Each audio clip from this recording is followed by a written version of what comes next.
Na época do Império Romano, eles eram atração, sinônimo de poder.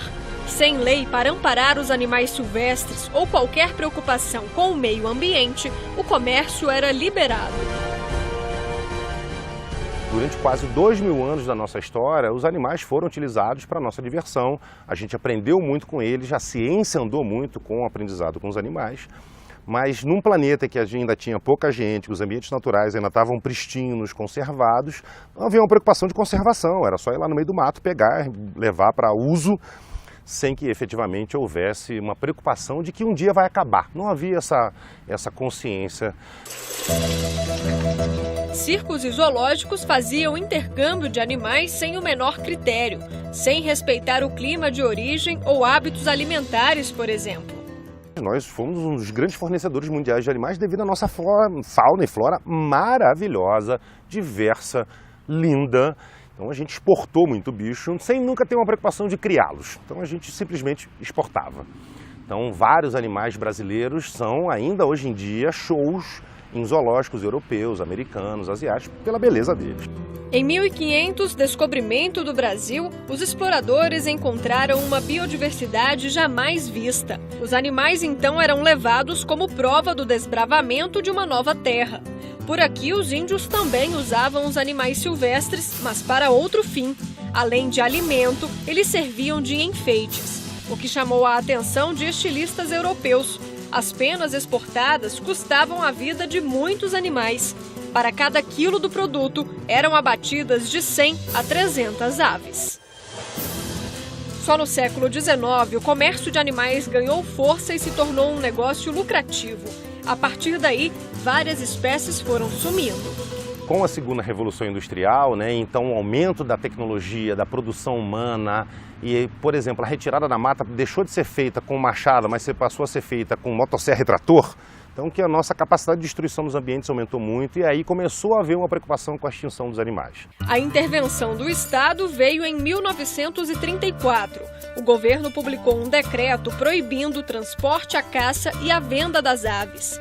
Mas mesmo assim, o comércio ilegal persistiu. Nos anos 60, mais uma conquista, a Lei da Fauna. Mas o coordenador-geral de fiscalização ambiental do IBAMA explica que nem o avanço da lei ao longo dos anos consegue garantir proteção total aos animais. Se a gente observar, a gente vai buscar isso desde a história descobrindo no país, Essa diversidade da fauna tropical, na verdade, é algo que encanta alguns países, principalmente europeus, que não dispõem dessa diversidade.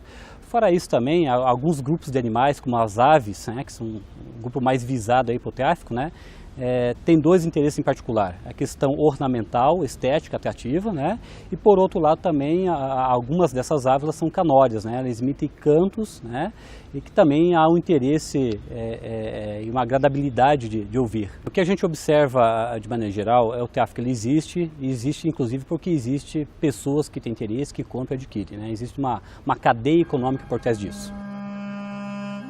Hoje, o tráfico de animais é a terceira maior atividade criminosa no mundo e movimenta mais de US$ 1,5 bilhão por ano só aqui no Brasil. Os dados são do único relatório sobre o tema, produzido em 2001 pela Rede Nacional de Combate ao Tráfico de Animais Silvestres, a RENCTAS.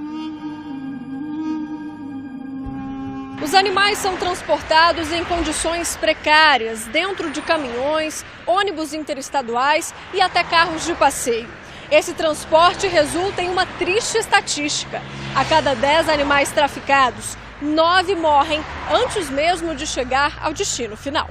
60% morrem no transporte, mas uns 30% aproximadamente morrem logo na chegada, ou na chegada ao destino, ou aqui no hospital veterinário da gente, por exemplo.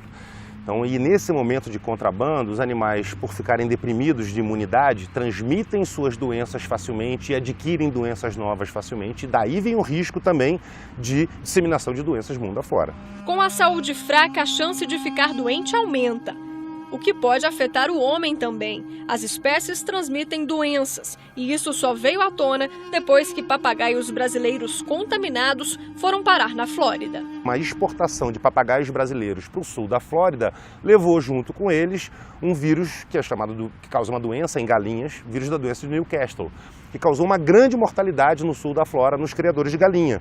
A partir desse evento, foi proibida a importação direta de qualquer psitacídeo brasileiro para os Estados Unidos devido ao risco de ameaçar a criação de avicultura deles.